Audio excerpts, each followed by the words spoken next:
It's on the soundtrack. It just came out. But anyway, we were talking about that and all kinds of other stuff. And his band, he and the Boxmasters, is just finishing up being out on the road all the rest of the summer after he finished filming.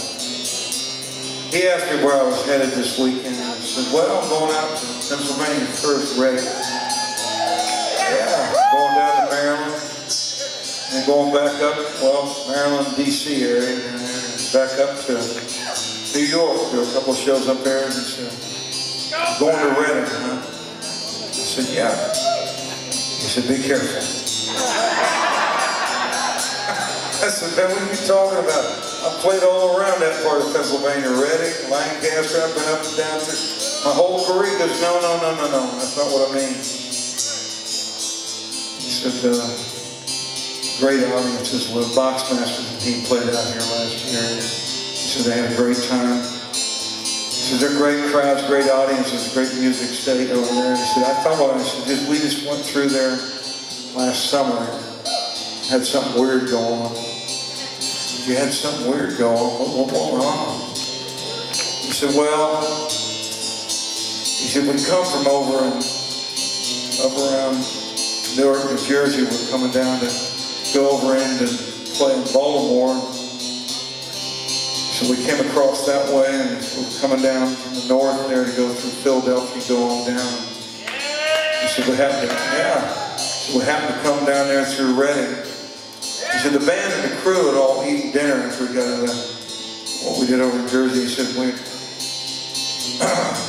they'd gone to bed, got in the bunks. He said, I was the only one left up, so I went up and sat across from the bus driver in the jump seat, just kind of watching the interstate go by.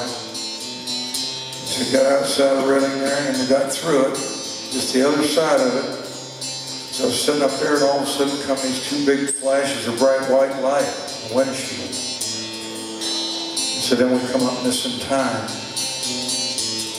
said, you came up missing time? What are you talking about? He said, well, you know, whatever that deal is, when you come to or wake up 6, 7 hours, 8 hours later, and you aren't where you were, you're not where you were going. I said, what? He said, well, yeah. He said, we came to or woke up like about 7 hours after that. We were down there at that Andrews Air Force Base. He said, they don't call it that now, they call it the Andrews Joint Base or something. He said, but that's where we were. He said, we were surrounded by MPs. There was this young lieutenant staring at me. Asked me how I got on that base and what I thought I was doing. And I said, I don't know. He didn't think it was funny when I said, I don't know, man. I said, turned to the band and crew, told them, get around, turn up, get your hands up on that bus. He said, I looked down at the band and crew and they were all wearing each other's clothes. And I looked down at myself and said, I had a pair of pants on about 4 sizes too big for me. That lieutenant looked at me and he said, you too, turn around and get your hands on the bus. But about that time, he said, an old first sergeant pulled up. He was an MT. He jumped out of his SUV and walked over toward me. He said, he's kind of grinning. He said, hey, don't you like French fried potatoes? Billy Bob said, normally when I'm out in public, someone says that, I just kind of nod, point, and go on. He said, but I looked back at that sergeant and I said,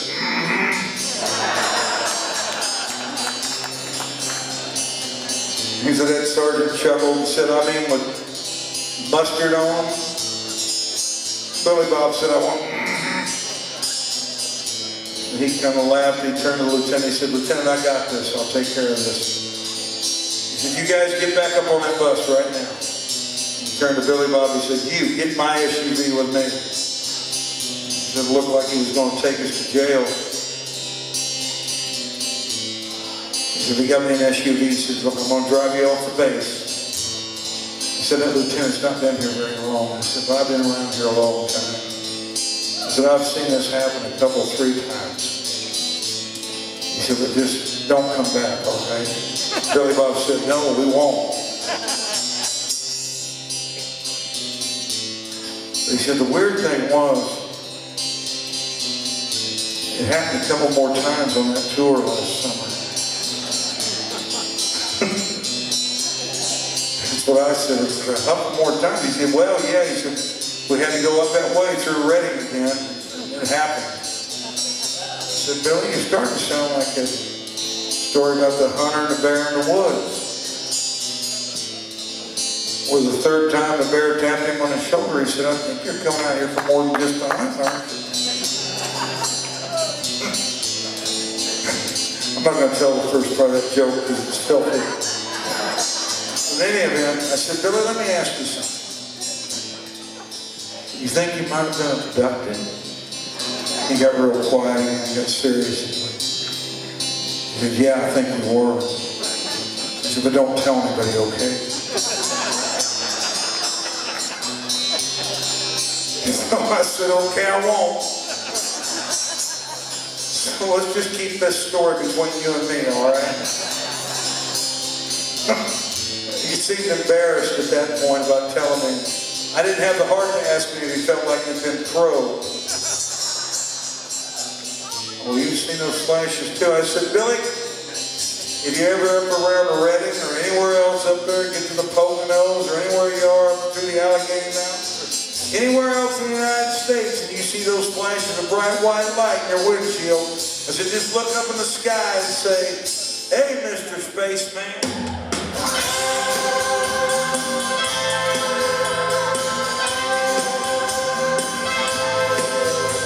I'm 1,000 miles from nowhere. Time don't matter to me. I'm 1,000 miles from nowhere.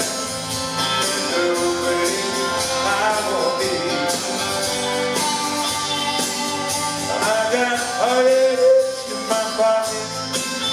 I've got echoes in my head. All that I keep hearing are the little things you said. I'm 1,000 miles from nowhere. Time don't matter to me. I'm 1,000 miles from nowhere. There's no way I won't be.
I've got bruised on my memory.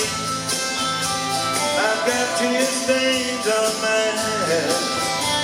In the mirror there's a vision of what used to be a man. I'm 1,000 miles from nowhere. Time don't matter to me. I'm 1,000 miles from nowhere. There's no way I won't be.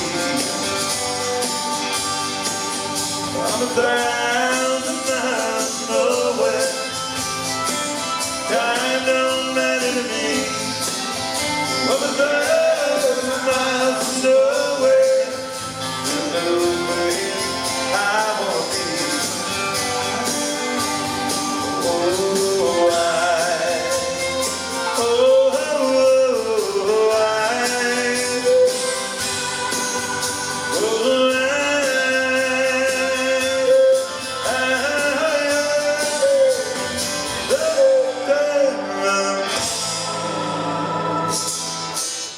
You